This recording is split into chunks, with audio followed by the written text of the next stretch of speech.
Hey guys, welcome back to Pop Culture with Pat. So today we are talking about my top 10 favorite or best movies of 2021. You guys, you know how this goes every year. Last year it was a little bit harder. It's crazy what a year difference can make. Last year I felt like it was kind of a struggle to make my top 10 because there wasn't as many movies released or good movies I thought that were released last year. So that was a little bit harder. This case, it's the complete opposite.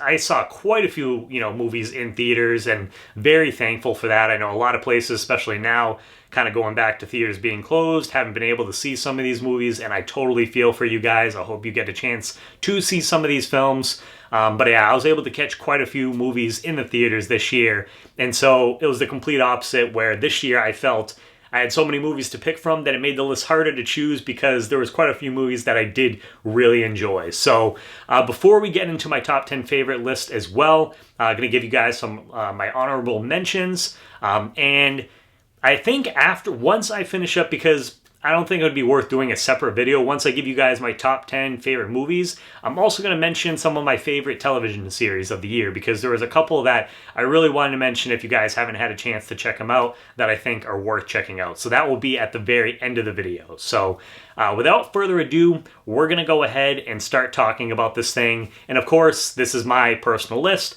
I'm sure it's going to be different from a lot of you guys out there, which is what makes, movies great, that we all have different opinions. So I want to hear what your guys' favorite movies are of the year, because a lot of times it might be something maybe I missed, I hadn't heard of, and I can go back and check it out afterwards. So definitely let me know what your top 10 favorite movies of 2021 are below.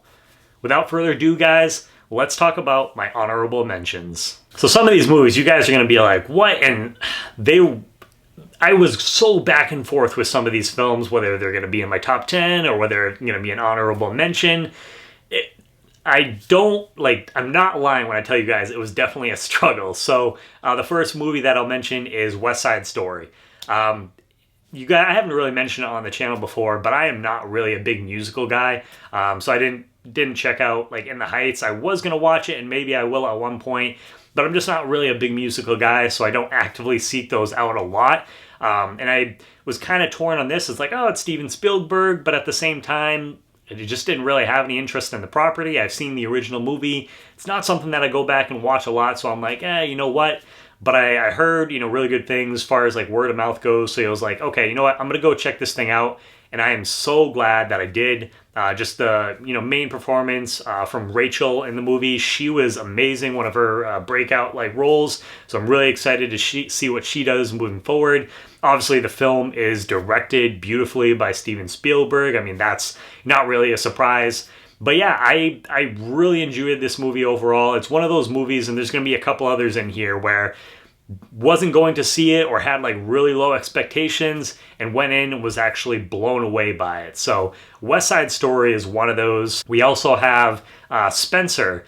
I thought for sure this was going to make my top 10 movies of the year, but it just barely, didn't make it. You get a great performance by Kristen Stewart. She's playing Princess Diana in this movie, which focuses on, 3 days of Diana's life around the holidays.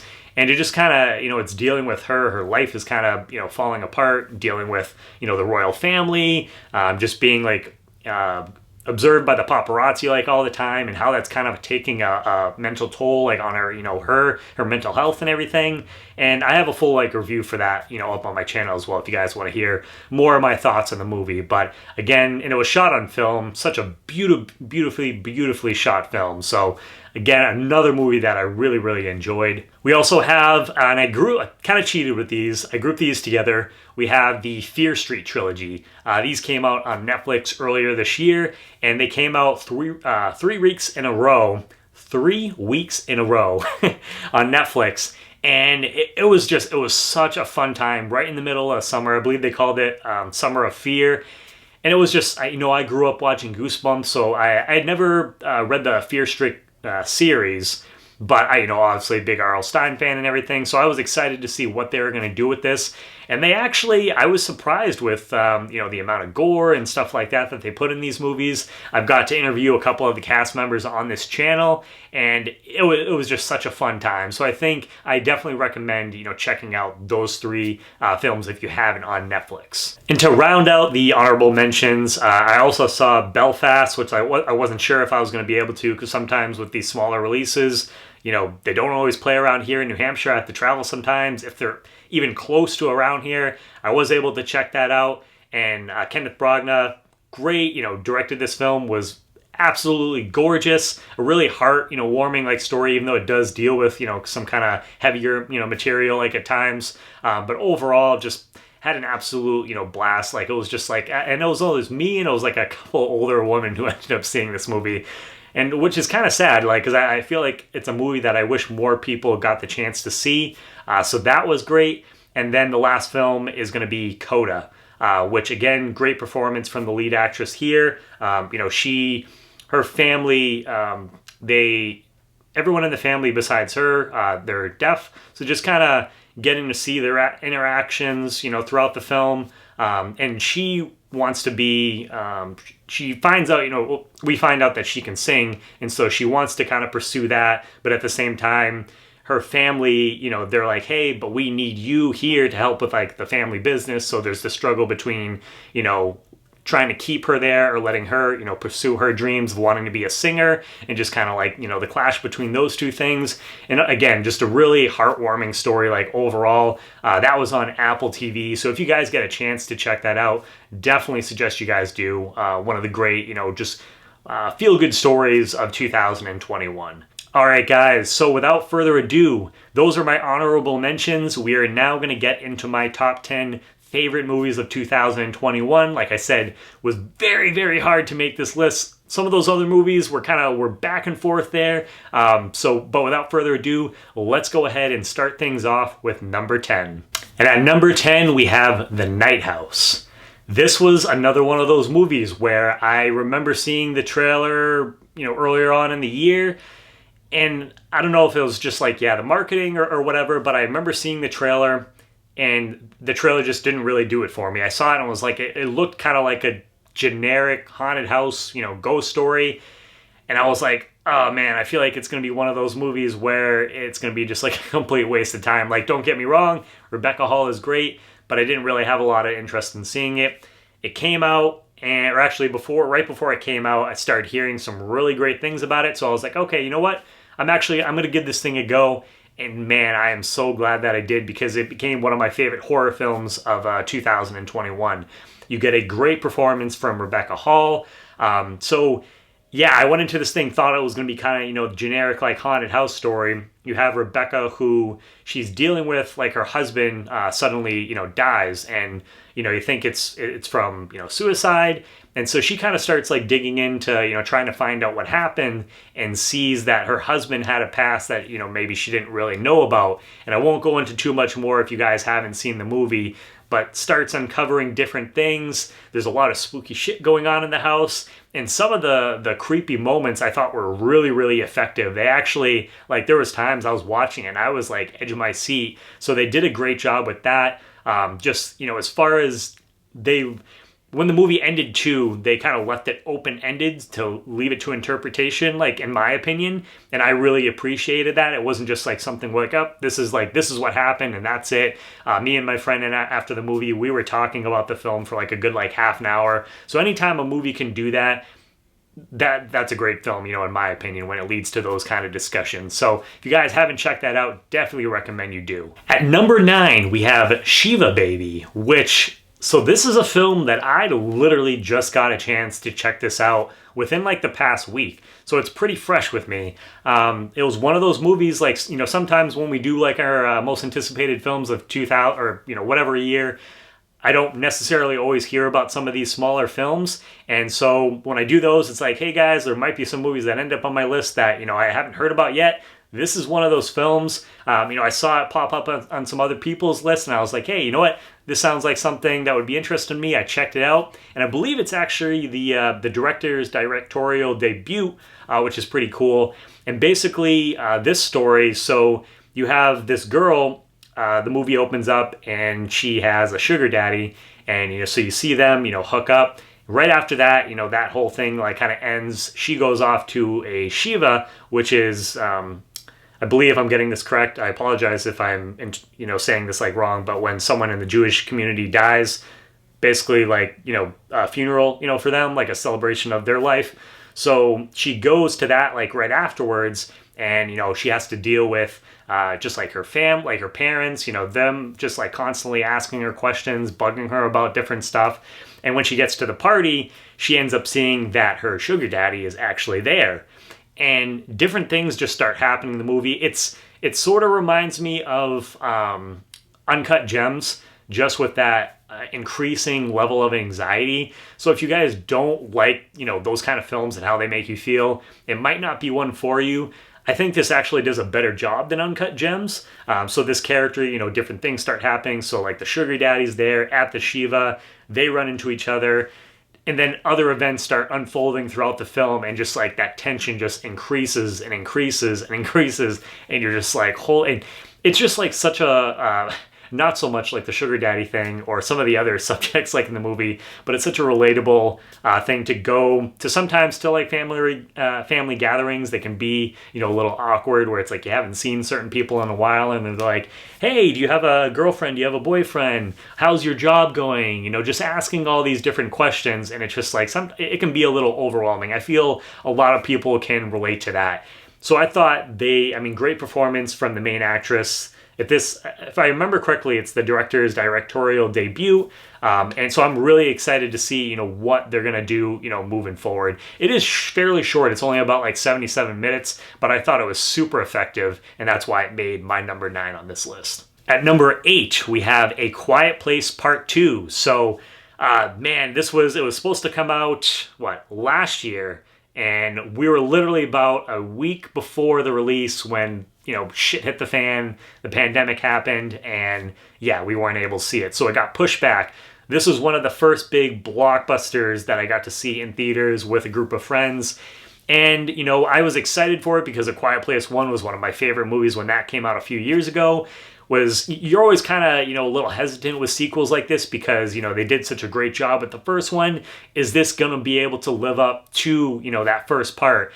And I thought that it's pretty much like right there with the first one for me. I thought that, once again, all the performances are great. Some of the characters in this movie actually have to, step up and handle a little bit more. And I thought they gave good performances as far as that goes. The sound design, again, once again, phenomenal. You had to kind of sit there and be careful eating your popcorn. And it was just such a great, experience. Kind of first major, movie for me to go back with a bunch of friends and watch at the movie theater. I had such a fun time with A Quiet Place 2. If you haven't seen it yet, definitely recommend you guys checking that out. At number 7, so this is another one of those films where I really wasn't looking forward to this at all and had no intentions of seeing it, and that is Cruella. Probably going to surprise a lot of people, but I've not been the biggest fan of the I can't talk today. The live action Disney remakes. I've really not liked most of them, so I'd heard about this and was like, the trailer initially when I saw it didn't really kind of, do it for me. Again, the movie was getting ready to come out and I started hearing really good things about it. So I was like, okay, you know what? I'm going to give it a try. And it was one of the biggest surprises of 2021 for me. I think a large part of that goes to the performance of Emma Stone. She's, definitely become one of my favorite actresses, working like right now. And I thought that she just absolutely killed it, as this character. It was cool getting to... I'm not one that I would consider myself like super fashionable. In a way, I'm definitely into it. But I never thought that I would be so into a movie kind of involving fashion and stuff like that as I would, with Cruella. But here we are. She definitely carries the film overall as far as her performance goes, and the other Emma as well. I thought that she was great, and it was just a really fun experience. I ended up seeing Cruella a couple times in the theater, so definitely why it made it on my top 10 list. At number 6, we have Ghostbusters Afterlife. After the 2016 Ghostbusters, a lot of people were like, well, are we ever going to get another good, Ghostbusters movie? It had been, so long, and that kind of ruined a lot of people's hopes and dreams. So I was a little nervous going into this movie, but oh my God, what a fun experience this was. I thought, they did a great job of, bringing back this movie. It definitely had the vibes of like one of those like 80s, Steven Spielberg feel type of movies to it. So that was a lot of fun. I think they didn't just completely rely, like, don't get me wrong, there is definitely the nostalgia, factor there with, the Ghostbusters legacy and everything, and bringing back, certain characters in the movie. But I think, we get like the new characters like Phoebe. I think that bringing in some of those new characters, and, Paul Rudd like is in the film like as well, there was enough new stuff in there that it was also able to stand on its own, and I'm excited to see what they're going to do with the Ghostbusters franchise moving forward. I really hope that there's going to be another movie. I think that there's enough there that they will make at least, like one more, and I feel like with this, it injected some new life into it. So a lot of, fun surprises, and, definitely hits you in the feels at certain moments in the film. If you're a Ghostbusters fan, I think you're definitely going to appreciate this movie, and that's why it made my number 6. At number 5, we have Dune. So going into Dune, I had never read the book, or, anything like that. I had heard of it, but was really kind of like unfamiliar with it. So I went into the movie kind of completely blind, and holy shit, I was really excited because one of my theaters that closed last year due to different issues. I thought it was the pandemic, but there was other issues going on as well. But the theater closed, and that had like an IMAX theater there. So I was, didn't really have like a big, screen to see movies on. Well, it ended up opening back up this year under a new, company. So I was able to go with my friends and check out Dune on the IMAX, the biggest screen possible around here. Wish I could have seen it at Jordan's, but we won't get into that. But yeah, just the scope of this movie, it was such a fun time seeing it with friends. Just some of the shit that was in like the visuals, and I mean with the director, that's to be expected. He's a great director, and I know some people have kind of complained and said, well, like it's not really a complete movie, and I feel like sometimes that happens when that their intention was to make another movie like after this. Granted, it would have sucked like if we weren't going to be getting a Dune 2, which we know we are going to now. I would probably have different feelings about this, but overall, I still think even with, the way that it's kind of leading into another film, I still think overall that it gave you enough of a good experience that it still works as a standalone movie for me.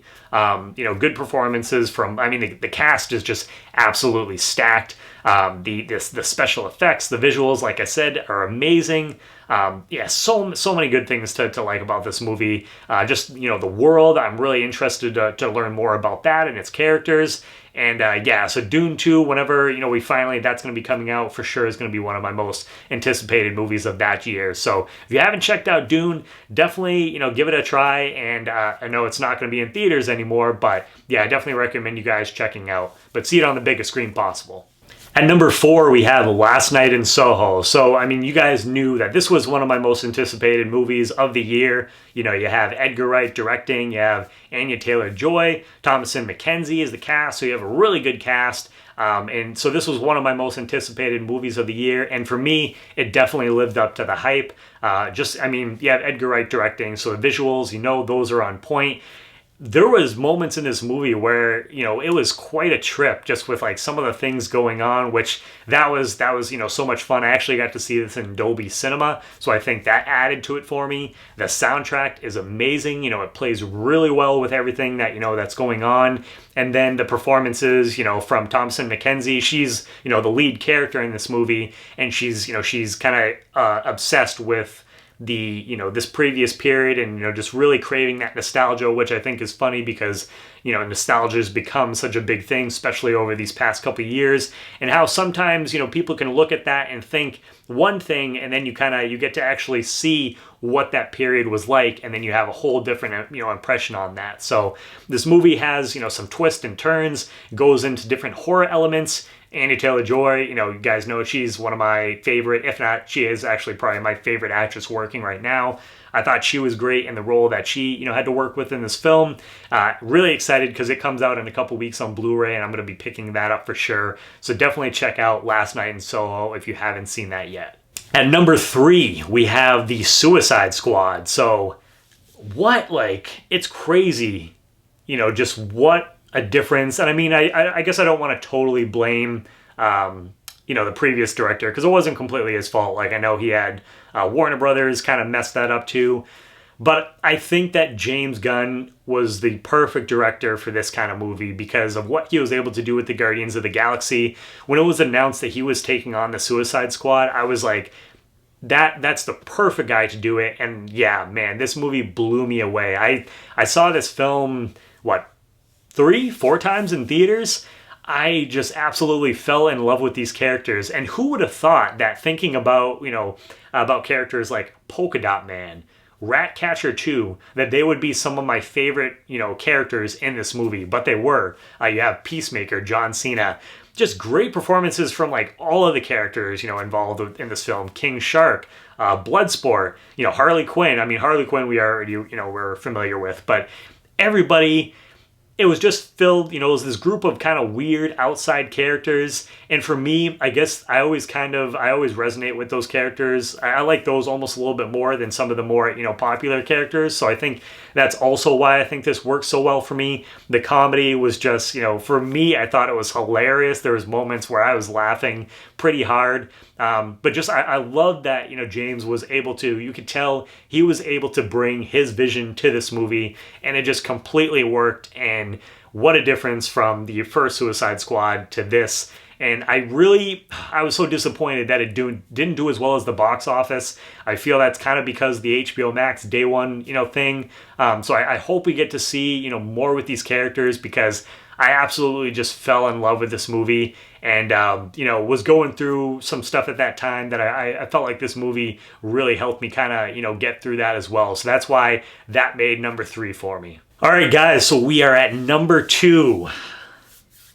At number 2, we have Spider-Man No Way Home. I know some of you guys are probably like, what? It didn't make your number 1 movie of the year? No, trust me, it was so hard. I was going back and forth on this list with so many movies, changing their positions, quite a bit. So, yeah, Spider-Man No Way Home, I mean, the level of hype for this movie was just, insane. I wouldn't say it was quite like the level of, Infinity War Endgame for me, but it was pretty big, and I think it just added to the fact that we hadn't had a real big blockbuster like this in a couple years, like we did, with Endgame or Infinity War. So I was just so excited to see this, had to stay up till midnight to get my tickets for me and my friends, and, servers crashing and stuff like that. And I was really nervous going into this, because it's man, I hope this lives up to the hype, because if not, it's going to be one of the biggest disappointments of the year. And it was such, a good time. I think they did a good job of wrapping up at least this, the current trilogy of Tom Holland Spider-Man films. And, I'm not going to go into spoilers just in case, some of you guys haven't seen the movie yet. There is nostalgia in there, but I think they make it work in a way that, helps the movie. It doesn't just totally, rely on it. And yeah, there's a lot of crazy shit. I do have my spoiler review up, so if you want to hear more of my thoughts on that, definitely check that out. But it was just such a good time, seeing it with a sold out crowd. I saw it back-to-back days, and just, being with a crowd full of people and just hearing their reactions. Definitely, I would say overall, my best movie-going experience of 2021. No question at all. Spider-Man No Way Home. Yeah, such a fun time. I can't wait to see, what's coming next for the MCU. Definitely have an idea. But yeah, this delivered for me on so many aspects. It was, just the action, but even just the character moments. I think even more than the action, the character moments in this movie, they were great, they were funny, but sometimes they were gut punching as well. So just overall, I absolutely loved Spider-Man No Way Home. All right, and at number 1, comes down to this, guys. At number 1, we have The Mitchells versus the Machines. Yeah, some of you guys, you might be surprised. Some of you guys might not be. Last year, Wolfwalkers, that was, up there for me. So it's not a complete surprise to put an animated film on my, my number one favorite movie of the year. I saw this early on and it was released on Netflix. I kind of wish that I would have, gotten a chance to see this in theaters, but I remember, hearing about this, coming out, saw the, the style for it, and I was like, ooh, this looks like it could be a lot of fun. And holy shit, the visuals in this movie, the animation style was just like one of the things that I was just like, this is absolutely gorgeous. I loved that, they had the characters where they're, in 3D, but then you would have this like, this 2D animation where characters would do certain things and all this like weird 2D animation would like pop up around them. And it worked so well for this movie. And the story, it kind of focuses on this, this family where, they don't always kind of like get along with each other. They all have their own like certain little quirks. You have, Katie, like the main character, who she's getting ready to go off to college, and she kind of wants to get away, just from like her family for a little bit. They've been kind of bugging her lately, and so they end up taking her across the country to her college. But on the way, they end up running into a robotic apocalypse, and shit gets kind of crazy, and just. Man, I mean, this movie had everything for me. And as far as like Katie goes, she's like a big film lover. She's a little bit of like an outsider. So I just really, connected with this character that, she really resonated with me because, myself, I'm a film lover. Definitely consider sometimes I can be a little bit of like an outsider as well. So whenever you have characters like that in movies, obviously that just makes like the experience for you that much better. And that's what the Mitchells versus the Machines did. You have the story of this family, and I just loved how they all have like their own little like quirks. And, by the end of the movie, they all kind of, come together to stop this thing.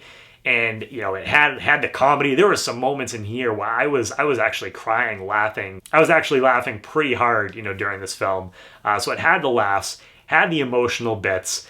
But yeah, and then just like, the storytelling, the visual style in this film, absolutely amazing. And I feel like it's one of those movies that I don't know if it's going to end up on a lot of other people's, if it's going to be like their number one, like overall. I feel like it's one of those movies that didn't get as much attention. I don't know if that's because it went straight to Netflix. I'm so glad that it finally came out on Blu-ray because I picked that up right away. But yeah, I feel like it's almost kind of like one of those underdog, films. And I really hope it gets a lot more attention because I feel like it really should. For me, it was my favorite movie of the year. So that is going to conclude my top 10 best movies of 2021. I hope you guys enjoyed. Like I said, I'm sure my list is definitely going to be different from you guys. Everyone's list, I'm sure, are going to be different. So I want to hear what did you guys think of my list overall? What are your lists? That's what I'm most curious about. What are your top 10 favorite lists? Let me know down below in the comments. So if you guys are new to the channel, please make sure to hit that subscribe button as well as the bell button next to it. That way you get notifications for all my new videos. Please give this video a thumbs up. And as I mentioned at the beginning of the video, what I'm going to do now, if you guys are interested, I'm going to talk about a couple of my favorite TV shows of 2021 as well. So without further ado, in no particular order as well, because I didn't rank these, but we're going to talk about those. So the first show that I'm going to talk about is Midnight Mass. So this was a Mike Flanagan project. It's on Netflix.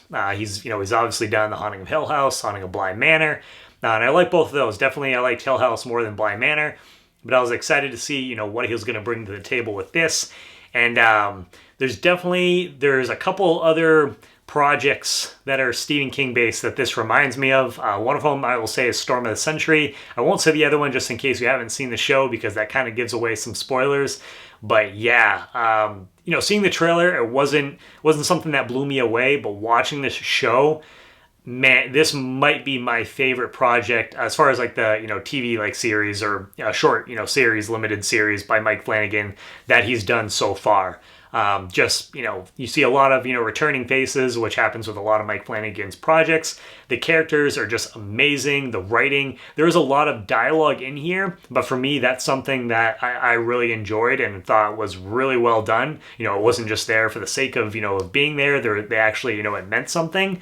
I had one of the characters actually on the show, Crystal Balint. She actually portrayed the mother of one of the characters in the show. So if you haven't seen that, check it out. But yeah, a great, show with great characters, but it kind of dives into, some horror aspects as well. So I think you guys, if you're into that, kind of stuff, definitely give this a check. It's on Netflix right now. And then we have WandaVision. So this, I'm sure it's going to end up on quite a few people's, list. It came out right in the beginning of the year.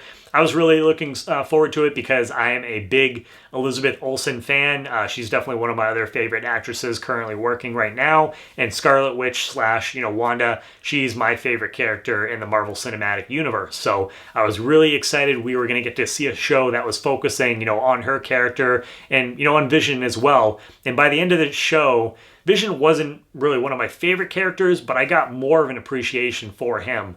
So that was really cool. But I just loved so much, every episode felt like it was an event, and that was to start things off. And I really thought it was cool what they did with, going through the different decades, the sitcoms. I thought that was a lot of fun. I know some people didn't like the first couple episodes. They thought it was slow. For me, I didn't think that was the case at all because I loved the little mystery that they had going on there with the different, shows and stuff like that.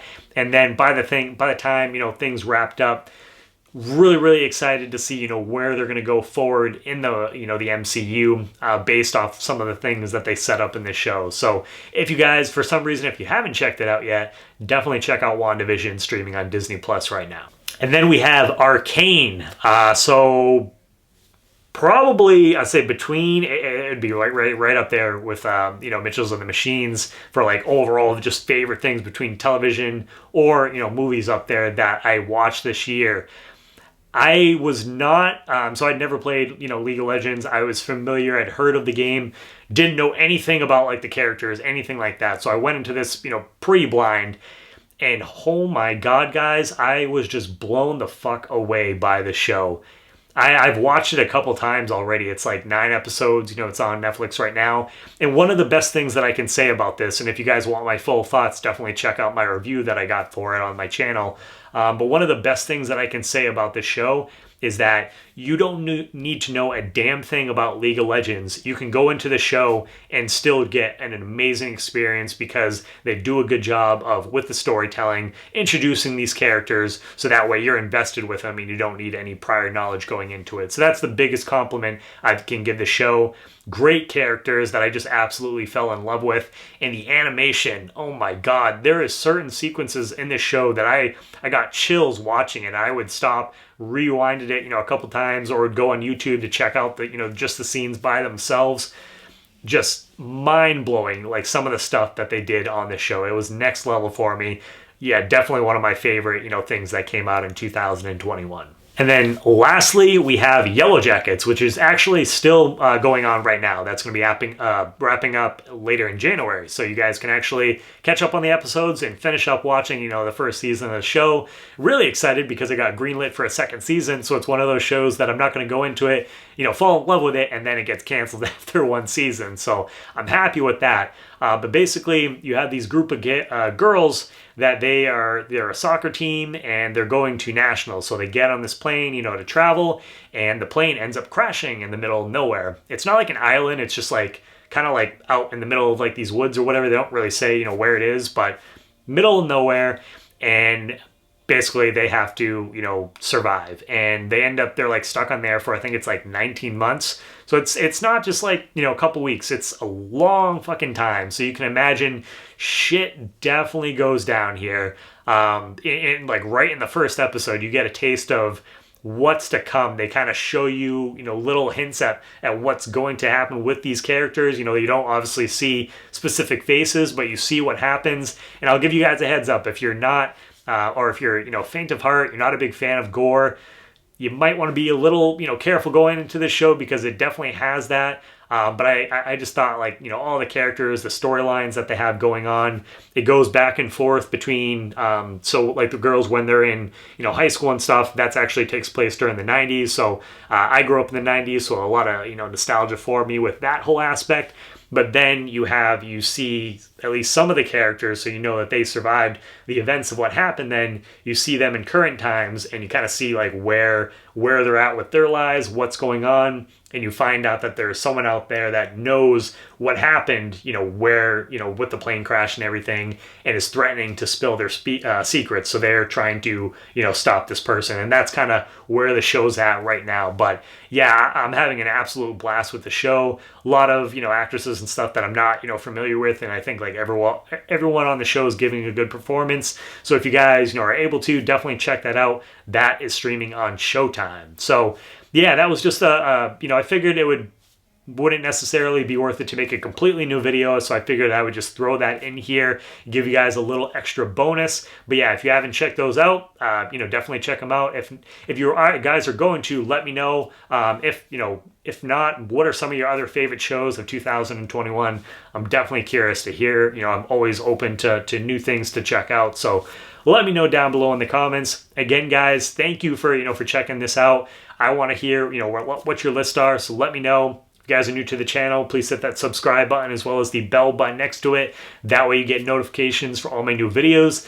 Please give this video a thumbs up. I really, really appreciate it when you guys do that because it helps with the YouTube algorithm. You know, I'm trying to hit that 1,000, you know, subscriber mark, and every little bit helps. So if you guys can, you know, give the video a like, give the video, you know, a comment, that it really helps when I say that. I'm not just saying that, you know, just for shit and giggles. So I really appreciate all of that, you guys, that you do that. And as always, guys, please make sure to check back for more Pop Culture with Pat.